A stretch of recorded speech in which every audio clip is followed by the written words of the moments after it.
coastline, but a huge chunk of real estate up the eastern seaboard. So how can coastal areas like Folly Beach, for example, continue to build that resiliency to defend from these type of storms?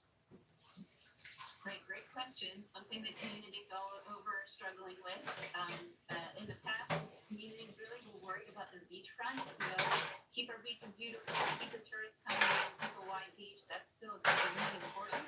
But about 10 years ago, when the storms started coming more often and king tides really started affecting us more frequently than they used to, the communities sort of were looking out at their beaches and then they turned around, right? And they looked behind them. Here the floodwaters are coming up. So all of the shorelines of these communities now, whether it's the marsh side or the beach side, require some resilience efforts, some nature-based solutions to help pull back the water.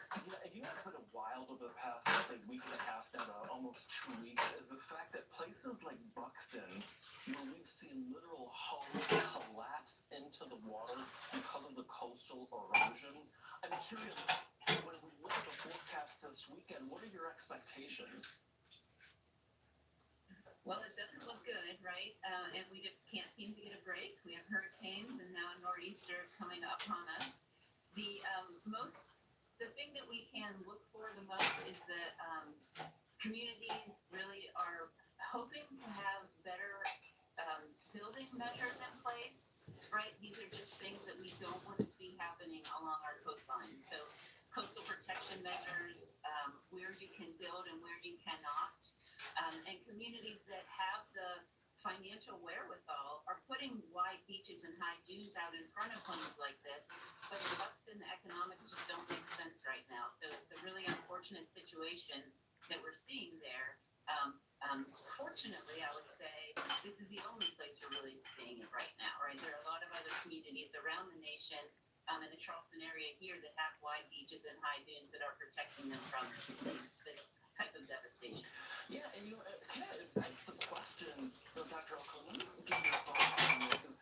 Do you think that there are, perhaps sustainable efforts that we can actually implement to counteract things that we're seeing in Buxton, or do we just kind of let Mother Nature do what Mother Nature is going to do at this point?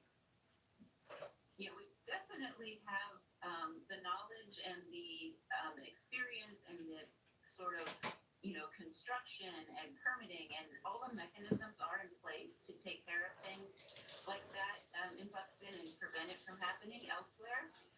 So yes, we have the capacity, let's say, to prevent these types of disasters in the future, and we are in other parts of the country. So Buxton is just an area that it didn't make sense right now for a wide beach nourishment project, for example. They're very expensive, but the federal government, the state governments, and local governments are investing in protection measures, again, up and down the eastern seaboard. Yeah, absolutely. I mean, it's great to get government help for sure. I'm curious, you put yourself in the position of a homeowner, perhaps in places like Buxton, and not necessarily the homes that have fallen into the water, but that are a little further inland, right?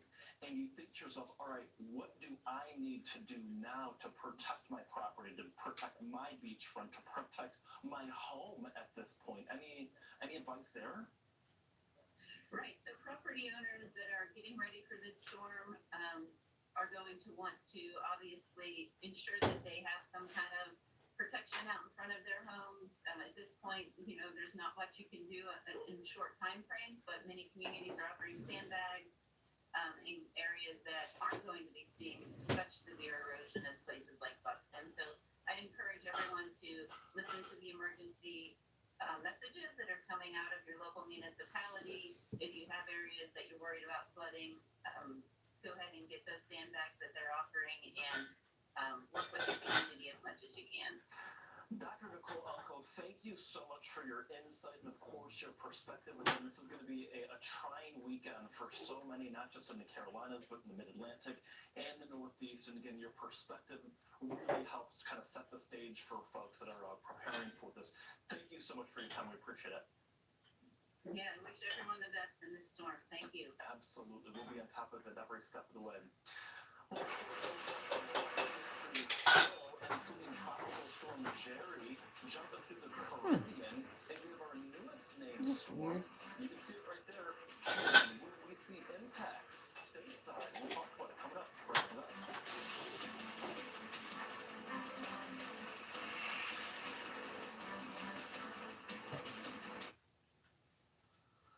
Hi, my name is Brady. When I was born, my parents thought everything was okay. My mom and dad were so excited to take me home. I still get goosebumps telling the story. Several days in, his skin started to become very cold and clammy. We noticed that he had become blue around his mouth, and something was just very off. We packed up as fast as we could. Brady stopped breathing twice on the way to the pediatrician. And that was one of the number one things that just haunts me to this day. I was born with a congenital heart defect called aortic coarctation. If my parents waited just one more hour to drive me to the hospital, I would not be here today. But thanks to research funded by the American Heart Association, I had heart surgery that saved my life. But not every kid is as lucky as me, which is why we need your help. Just call the number on the screen or go to helpheart.org. For only $19 a month, just 63 cents a day, you can help. Get people trained in CPR. Get more hospitals certified in high-quality cardiovascular care. And help fund the next medical breakthroughs to help save kids like me. When you donate to the American Heart Association, you're helping save lives, like my son. And now, my son is happy and healthy, thanks to the support of people like you. When you call for $19 a month, you'll get this really cool t-shirt as a thank you. Many children die from congenital heart defects. I can't wait to grow up to become a heart surgeon and fix babies' hearts, but until then, I'll keep helping the American Heart Association. So please join me. Just call the number on your screen or go to helpheart.org to become a monthly donor and help save lives. Running payroll, adding benefits. Hi, I'm new with more gusto. Well, Sam, let's get this shop rolling. We hired a social media manager? Oh yeah, Gusto made it easy. Payroll, benefits, 401k, done. And spoiler, we're kind of famous. Wait, so we're famous. We're famous. How famous? Famous. The payroll small businesses are coming up. Choose a future with Gusto. I'm still posting that. This is the story of the one who knows that being ready for the unexpected comes from having a partner like Reacher, whose professional-grade products and next-day delivery help ensure that he and his team are prepared to rise to every challenge, so he can be confident that he has what he needs when he needs it to help keep patients safe and happy. Call clickgranger.com or just stop by. Granger, for the ones who get it done.